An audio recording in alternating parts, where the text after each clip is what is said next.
Yeah, I mean, step one is thinking about kind of your goals and your timeline. And I think that for a lot of people, period recovery is almost kind of this like personal journey, right? Because we kind of have to start exploring how we got here in the first place.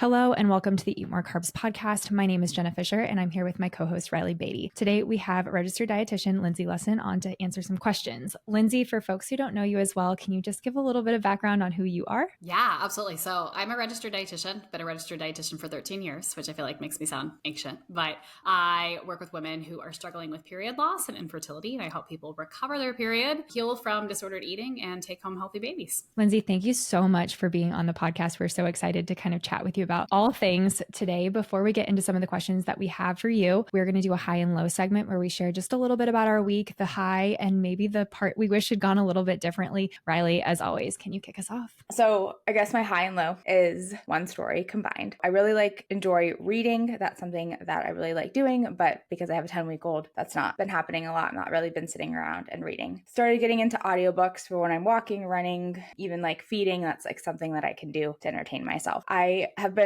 eyeing this book that was available as an audiobook. So I went and clicked it, and with the audiobook, you have it for 2 weeks. 10 days fast forward, I'm not going to have a chance to start the audiobook. Again, everything has been super crazy. So I went ahead and returned the book. And I was like, oh, I can just come back and get the audiobook whenever it's available. I returned the audiobook, and then I went to put it on hold, and it said, this book will become available in 9 weeks. And I was like, are you kidding me? I should just listen to the freaking audiobook. 9 weeks, I have to wait for my audiobook. And then the next day it became available. So my high and low was a little bit of a story, but lots of ups and downs over just a silly audiobook. I'm glad you got your book, Reilly. Lindsey, do you have a high and low? I'd say mine's kind of combined too. So my daughter is playing t-ball for the first time. She's 5.5. And my husband played Division I baseball for the University of Texas. All of his brothers played too. So they're like a big sports family. And even before we got married, I was like, what are you going to do if we have kids and they aren't athletic? He's like, well, I would blame it on you.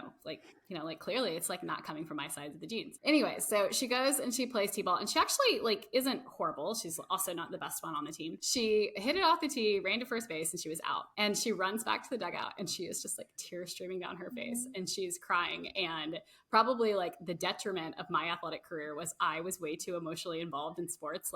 And so I'm like, oh my gosh, this is me. This is everything's playing before my eyes. This is me 2.0. And so that was a low, because I'm like, oh my gosh, now this poor kid's gonna have to deal with everything that I dealt with. But high is I'm like, oh my gosh, I've been here. I know how to, I can help her learn from this, and I can help her to learn to cope, and hopefully she can be a decent athlete if she chooses to be. So yeah, low was seeing, her upset and her being a perfectionist, just like I am, and something I've struggled with my entire life. But high being it's cool that our lived experiences can hopefully help the next generation be a little more resilient. Oh my gosh, I love that story though. I'm sad that she felt sad, but at the same time, how wonderful that you get to be in that position to help her navigate those hard feelings. Yeah. I will wrap up our high and low segment today. Mine is not the same story. My low for the week is this past weekend, I was listening to a podcast that I really, really love. It's actually one Reilly and I used to listen to all the time during our dietetic internship. And I'm not going to share the name of the podcast or anything like that because we still really like the podcast, but they were talking a lot about some medical and some nutrition topics. Just as a reminder, sometimes we can hear things online that aren't necessarily correct. So always take what you're hearing online, even if it is from somebody that you trust, you really like their content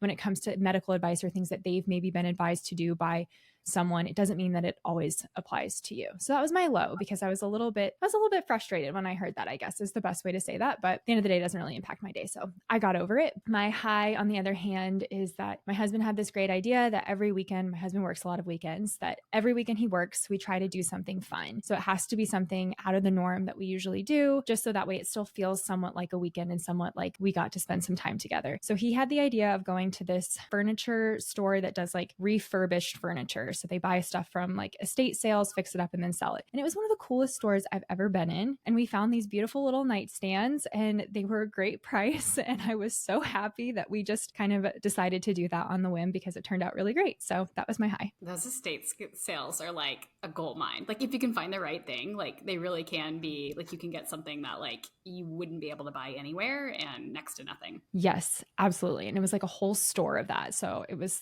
so fun to kind of like sift through that. So I loved it. Lindsey, we're so excited to have you on today to chat about everything HA, period recovery, and fertility. We have a couple questions that we are going to jump in and get started with. So Lindsey, we know that you specialize in working with women who have HA. Can you explain what that means and what HA means for fertility? Yeah. So when you lose your period with HA, I usually tell people it's kind of like three main umbrella issues that are causing period loss. It's stress, underfueling, and overexercising. And that can look different for different people. Sometimes people are just high output from being an athlete and they don't really understand. It's like where like somebody like Reilly is so helpful is because they don't really understand the energy demands of their sport. And so they're like, oh, I didn't know that I needed to eat more carbs to, cycle regularly. Sometimes too, people go on kind of like a fitness journey or a weight loss kick and they never like reset, right? Like they're just always like eating like a dieting amount of calories or carbs or something. And then sometimes too, people have like full blown like disordered eating and eating disorders wrapped up in period loss. So it looks a little bit different for everybody. Not everybody loses their period from a high level of exercise, although that's typically a component. And then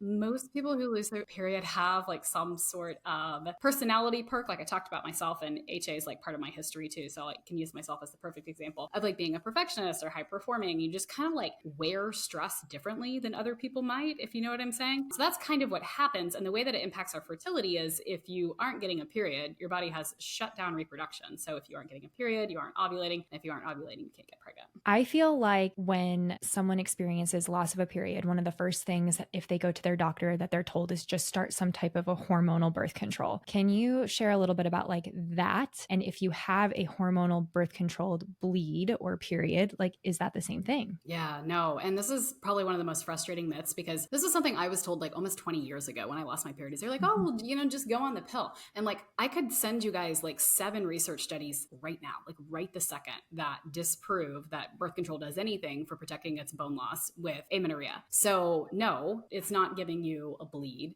What birth control does is it shuts down your body's kind of natural cycle of hormones, or like if you're at HA, it's already shut down. And so then it's providing your body with synthetic hormones, so synthetic estrogen for a certain amount of days. And then you are taking kind of like sugar pills, and then you have a withdrawal bleed. And that is your air quotes period. And so really anybody, regardless of their nutritional status, their body weight, their stress levels, like most people will get some sort of withdrawal bleed from a birth control pill. And unfortunately, I think it gives a lot of people a false reassurance that they're fine until they come off the pill and they realize they're not. So it's a synthetic bleed that we might be seeing when it comes to that being a quick fix. I always kind of describe it as like a Band-Aid. It's like you're putting a Band-Aid on the real issue. Like somebody saying, oh, I don't have my period. So the doctor says, here's something that can give you a bleed. And it does give you a bleed, but it doesn't actually bring your period back. And it doesn't actually address the whole reason why you aren't getting your period. And I would argue it actually makes it more challenging to get your period back and get you into that positive energy balance or that positive energy availability state, because now we've masked the actual like symptom of a period. Yeah. And I see a lot of people, because I work with a lot of people for fertility, is they will be on the pill for a decade.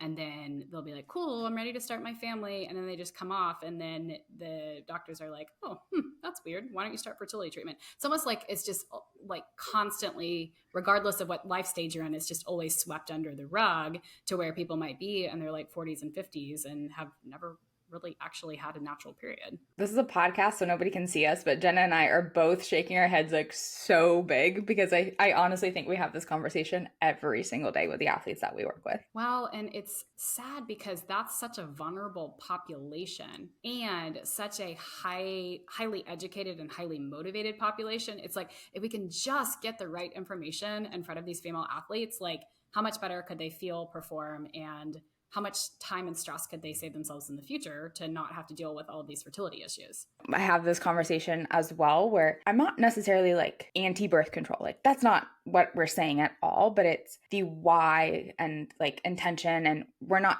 talking about like what's actually happening with the body here. Yeah. Also not anti-birth control. My family is complete and I'm on birth control, but that was a choice and I still get a bleed. And you know what I mean? Like it's different when you choose to go on hormonal birth control for birth control versus using birth control as a air quotes solution to a hormonal imbalance issue. Jenna and I are shaking our heads again. Yes, really, really big. Because I mean, we always talk about too, it's the why behind all the actions that we do when it comes to nutrition. Especially with female athletes, I feel like there's so many misconceptions too about like loss of period and that meaning that you are fit in air quote for sport. And I even experienced this. I was never a collegiate athlete by any means, but even in high school, like girls on my track team would brag about loss of period in season and that being what attributed to their success in like why they made state, why they dropped time and all that sort of stuff. And I felt like at that point in time, like if I had a period, I wasn't able to perform my best because I was comparing myself to these other people. So I feel like that's still kind of a big myth that we see in the world of like athletics and having a period. Yeah, I think that especially like I hear that a lot among like my runners is it's almost like either congratulated or a badge of honor. Sometimes also in gym, or I've also worked with clients who are ballerinas, and I don't want to say that it's like a badge of honor for dancers, but it's really more of like I don't get my period when I'm training, and then when we take summer break, oh, I got my period back. Like it's almost like this. And it's like, no, like you should have your cycle like year round. Like it shouldn't be like in the off season only. That's something I was sharing with Jenna last week when we were having this conversation, because I feel like we talk about it all the time. That was my first, I think, connection with period and training as a young athlete. Was I started to notice that my period get lighter when I was in a heavier bout of training. And then I started associating it with, oh, I'm fitter, I'm losing my period. That's a good thing, because people weren't talking about it 15 years ago. Yeah. And yeah, I mean, I think that that's a huge problem. I think that we've come a long way in making periods like a little less taboo. But yeah, the fact that we're even having to have this podcast today, like, is just proof that this is still a problem and we've still got work to do. Yeah. So we've obviously established this as an issue that affects lots of women and female athletes out there. So what are your maybe recommendations, Lindsey? Like what are some starting points for people who don't currently have a period and want to start a family or want to get a regular cycle back? Yeah, I mean, step one is thinking about kind of your goals and your timeline. And I think that for a lot of people, period recovery is almost kind of this like personal journey, right? Because we kind of have to start exploring how we got here in the first place. And for a lot of people, the roots of overtraining and underfueling kind of start to lie in their self-worth or their body image or what they're putting an emphasis on in their life at that point in time. So I think that during recovery, like everybody kind of has this like self-exploration and kind of like a come to Jesus moment on like, what am I doing?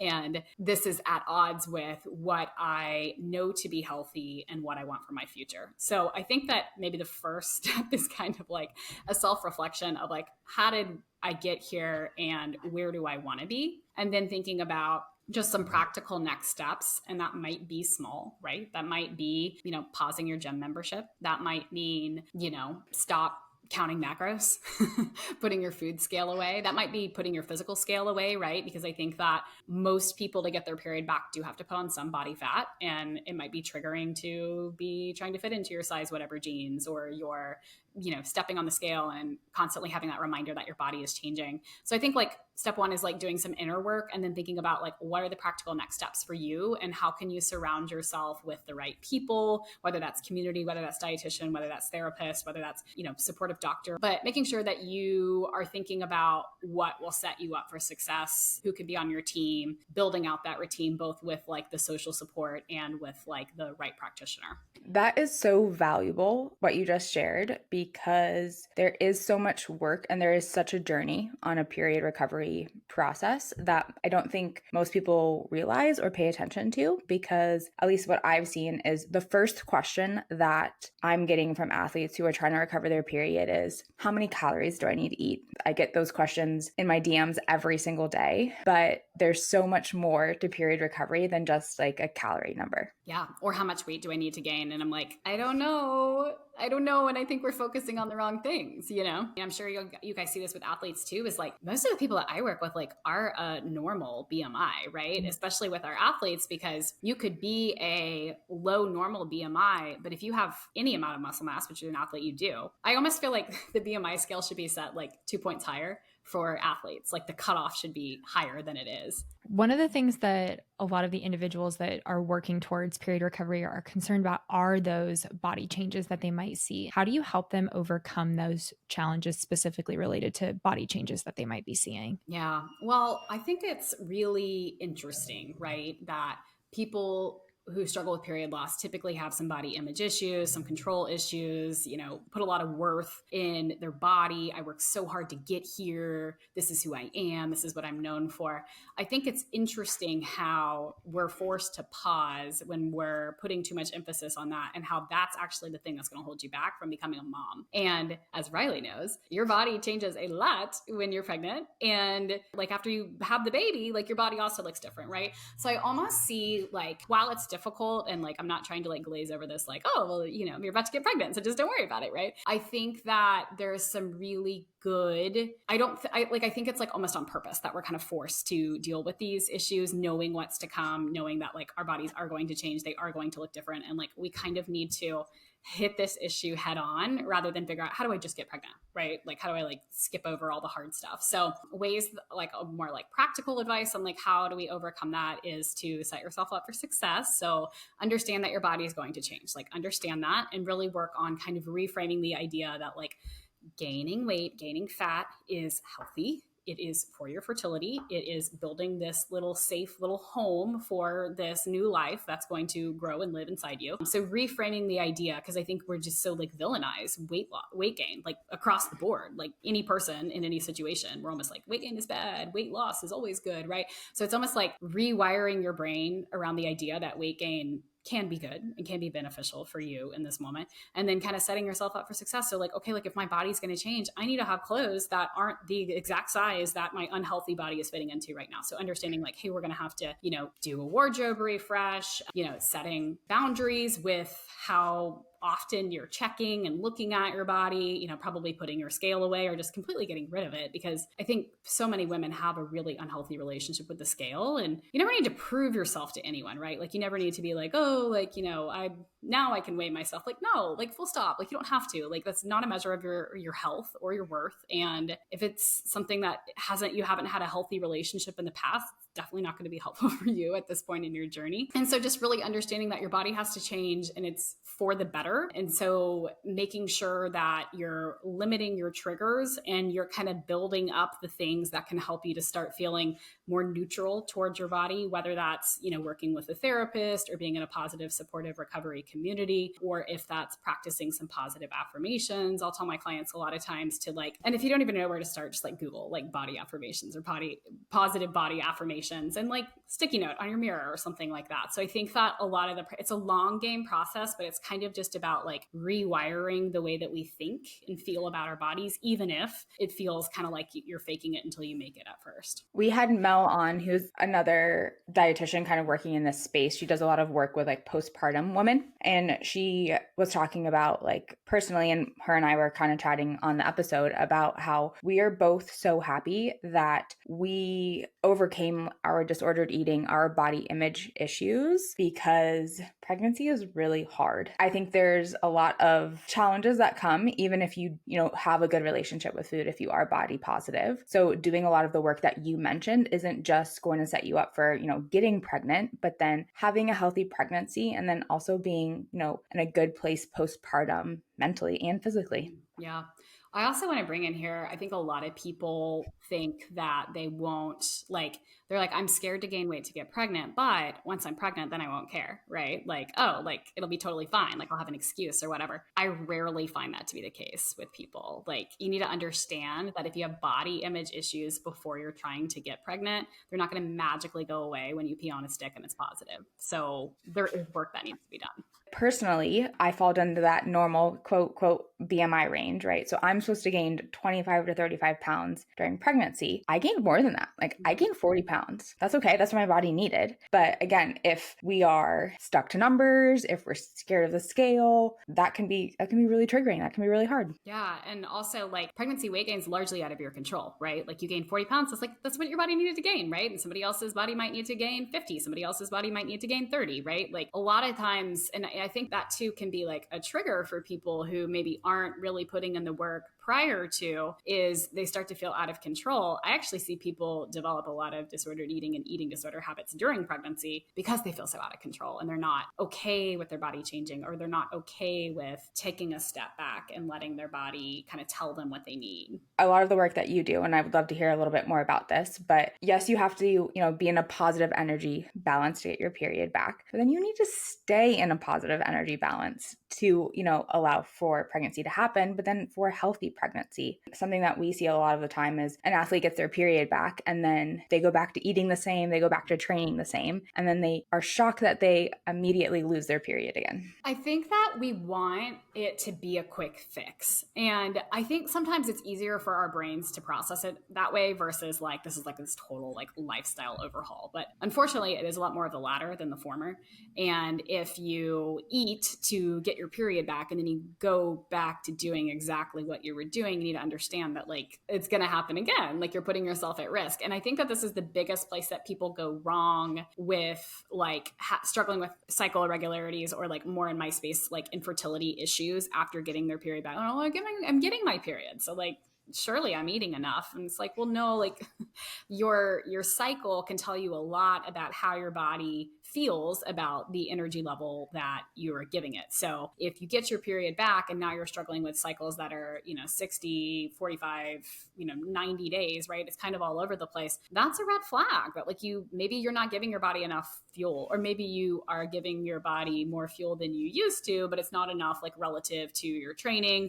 Maybe you're still overtraining. Maybe you're still not at a fertile weight for you. I think that there's this idea too of like, oh, I just need to gain a little bit of weight to get my period back. And if that's you, cool. But also understand that at the end of the day, it's less about the weight and it's more about the energy balance, to your point, Reilly, of is the energy availability there? Because if it's not, regardless of what your BMI or body fat percentage is, if the energy availability is not there, your body's not going to do the dang thing of ovulating every single month and having enough energy to support making a baby, getting pregnant and staying pregnant. So it's more than just fueling to get your period back. It's fueling for fertility. And just like you said, it's so individualized. So many people are like, I'm eating 3,000 calories and I didn't get my period back. I'm like, okay, well, that's probably not enough. Like, that's why we might have to eat more, and that's okay. I also find too that when people are like throwing numbers out like that, it's like you might be eating 3,000 calories like once a week, but then if you're eating like 1,500 the next day, well, like the net, like it doesn't compute, right? But yeah, for sure, I've worked with people that need well over 3,000 calories consistently daily to see their period return, keep their period, and continue to cycle, especially when we start talking about adding in sport or adding in a significant amount of physical activity. A lot of the people that I'm working with,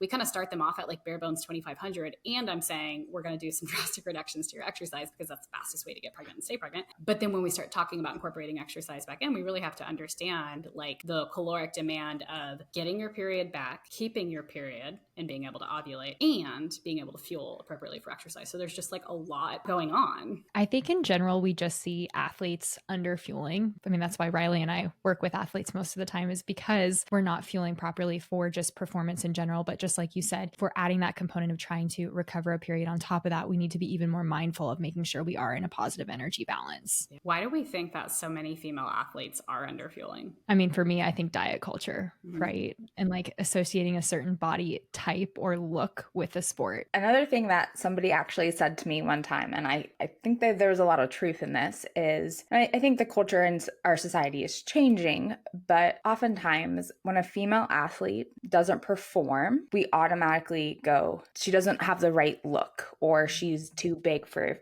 performance, or we automatically associate a drop in performance with the way that athlete looks. Yeah, I think that's across the board, like athletics and everywhere. We're just way more hypercritical of women's appearance, and in particular, like women's bodies, like more so than their hair, their face, their, the way they're dressed. Like it's always attacking women's bodies. And we still have no research that supports body composition and its benefit to performance from at least a standard. Like with the people that, with the athletes that we work with, I'm sure with the women that you work with, it's just so individualized to everybody. And you have to kind of figure that out on an individualized or personalized level. Yeah, which, and on the flip side, there's tons of research that talks about the negative performance of underfueling, negative health issues with underfueling and overtraining. So Yeah. One of the things that I think would have been more difficult for me as a younger athlete if I had lost my period would have been if someone just brought to me the idea of like, in the future, this might impact your fertility. Because as a 15, 16-year-old, like that was not at all something I would have been concerned about. I'd have been like, great, I don't want to have kids right now.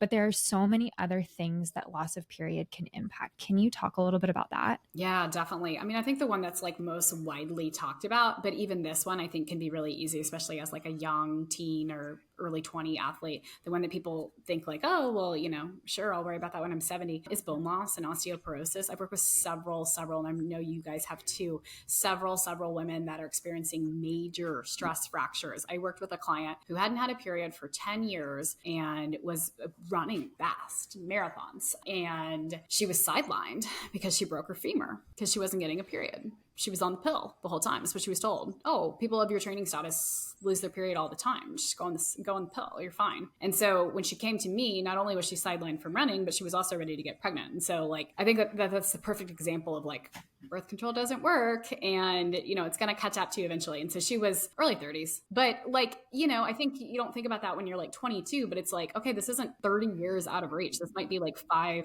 years from now. So bone loss is escalated whenever our bodies are in a low estrogen state. We're more prone to breaking bone down that we have. And then the ability to build and maintain bone mass is not there.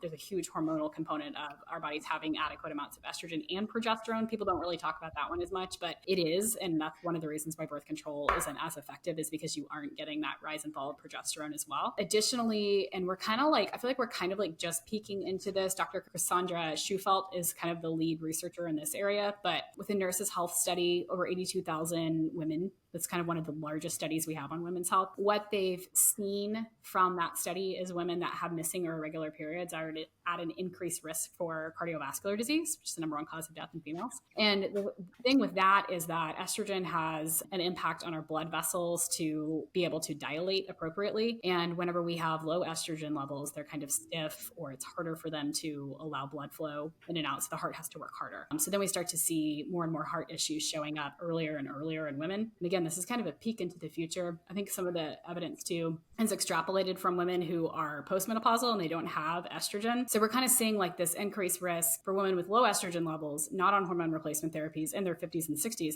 But let's rewind the clock and talk about something like that's been going on with somebody in their 20s. Like there's just more time, I think, that goes on that could make it even worse. So bone health, heart health, I think emotional well-being also matters a lot too. A lot of women that struggle with period loss, you don't have that normal rise and fall of estrogen and progesterone. So like your mood is off. I think a lot of people too, whenever they're missing their period, they almost kind of feel like they're like in robot mode. They can really only focus on so many things. Maybe it's your sport, maybe it's eating super healthy. And then like, that's it, right? Like you don't have time to date. You don't have time to like laugh or like go with the flow. So I think that like the rigidity that comes with that type of lifestyle is really challenging. It also puts you at risk for higher anxiety. We know that anxiety levels are tied to blood sugar. So if somebody's like chronically hypoglycemic and they are struggling with anxiety, they're just kind of like fighting an uphill battle. They're making it worse. Also, low estrogen levels puts women at risk for increased risk of dementia. So estrogen has a protective effect on our neural synapses. So when it's not there, things aren't able to click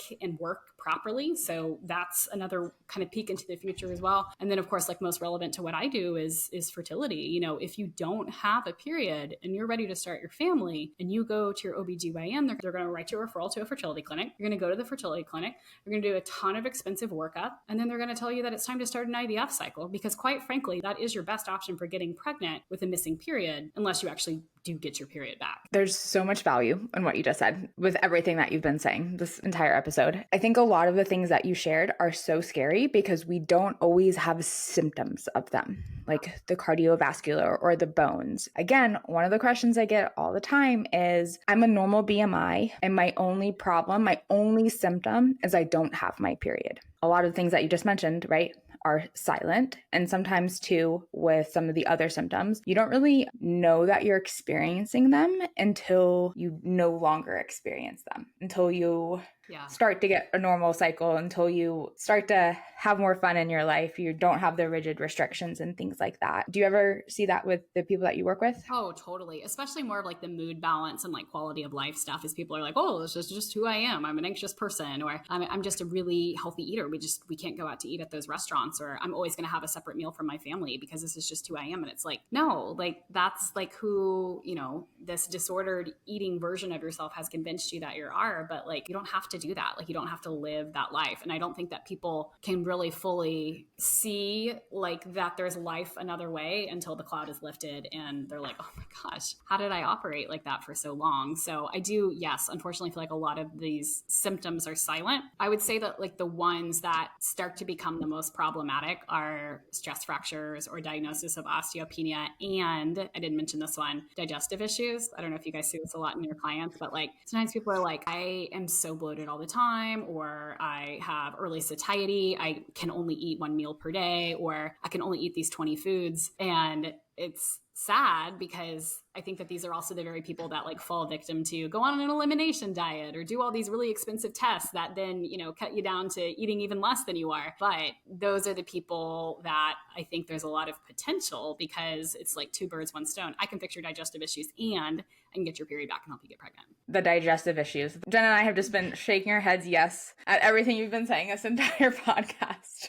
We're going to have you on because we have so many more questions and you're such a wealth of knowledge. Well, thank you. Yes, the digestive issues I feel like show up for a lot of people. And I know you guys see this too in the athletes too, is like the overtraining can really play into that too. But I do think that those are some of the more like less silent issues. Like eventually you can't ignore those. I do feel that a lot of people look towards an elimination diet. It's sad because just like you said, it just makes the problem 10 times worse. You just have to be working with the right dietitian, I think. It's either the elimination diet or those fun food tests where they convince themselves that they have a bajillion and 10 food allergies. And then they're like, that just adds to my list of things I'm, in air quotes again, not allowed to eat. And like increases stress around food. Cause like I also get people too who are like, don't necessarily like score super high on like a disordered eating like assessment, but they have so much fear around food because they've cut so many things out of their diet. And then they're like, oh, like I can't eat pasta because that's going to make me so bloated. And it's like, well, of course it is. If you're going into a meal in this like fight or flight state, we can't expect your body to digest food when it's not in the right state to do that. So it's hard. And it's almost like a chicken or an egg scenario of like, is it the food that caused the underfueling, or is it the fear around food, or, go round and round on that one. And that's why like it's so individualized. And we always talk about this on this podcast, but I feel like our answer for everything as dietitians is it depends. People are like, why am I bloated? I'm like, I don't know. Like, when do you bloat? Is it get worse throughout the day? Is it with a certain food? Is it after training? Is it during training? Like, what are you eating? Where are you at in your cycle? Yeah. Exactly. How's your stress? Are you drinking enough water? Did you have a bowel movement? Like all these things. Did you sleep last night? Yeah. Lindsey, we have a couple questions for you. This is Eat More Carbs podcast. So our first question is, what is your favorite carbohydrate? Ooh, man, gotta make me pick just one. Bread?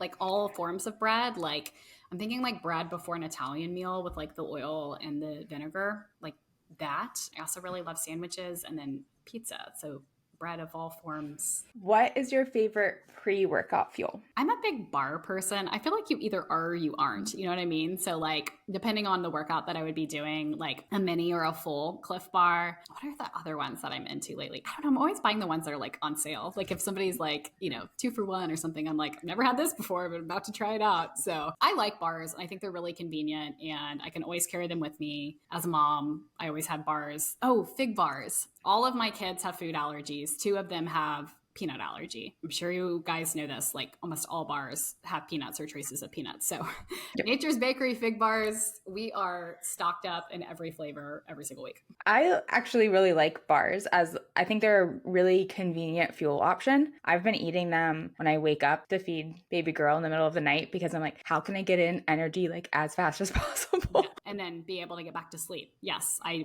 did a lot of bars or like the little energy bites too when I was nursing my littles in the middle of the night. What's your favorite post-workout fuel? Post-workout fuel is probably like a smoothie. Like really simple. I started making these for my kids and I'm like, this is actually like a perfect post-workout fuel too. Just like milk, and we buy whole milk for my kids with frozen fruit. And honestly, and we don't even add honey. You totally could, but we don't really add honey or anything to it. And it's just frozen fruit and milk. And it's like a little cool smoothie. Your body's like all hot after workout, it cools you down. If your carbs and your protein, good to go. The last question that we have, often the hardest question for people. What's your favorite pair of kicks? We're big shoe people. Ooh, I can answer this because I bought some new ones last year and I'm still wearing them, and I'll probably just buy. I'm like a creature of habit. Like if I find a shoe that I like I will keep that shoe. As long as I still make it, I will just buy the same one. Like change the color maybe. But I really like Hoka's right now. And I bought ones specifically for walking because I just really haven't gotten much into running after my third, who's 16 months now. So I feel like at this point, maybe I just won't get back into running, but they're like walking shoe. I think they have like a shoe quiz too. I can't remember how I picked the ones that I do, but I love my Hoka's. What Hoka? It's like the one with like the thickest sole. Oh, Bondi. Yeah, Bondi 8. Is that what you wear, Reilly? No, I wear a Clifton. It's not as thick, but I know that the Bondi is really great for walking. Yeah. And I feel like there's like a lot of cushion, and they're great for if you're like, I don't know if you did this, but I like to like stand and work too. So I feel like it's like standing on like a little squishy mat too. Thank you so much for being on this episode. We so appreciate you sharing all of your knowledge. We definitely would love to have you back at some point because we still have so many questions. For folks who want to find you, follow you on social media, ask you questions, what's the best way for people to do that? Yeah, so I'm probably most active on Instagram, although my handle's the same on TikTok too, but I'm at food.freedom.fertility. And for those who are looking for resources on getting your period back, I also have a free period recovery meal plan that we can probably link in the show notes. If not, you can go to my website, foodfreedomandfertility.com, and scroll all the way down to the bottom. You'll be able to download that freebie. We are going to leave all of Lindsey's information in the show notes, as well as her free information, which we are so happy to share with everyone. Thank you so much for listening to this episode of the Eat More Carbs podcast. Please make sure you rate, subscribe, and review. And as always, remember to eat more carbs.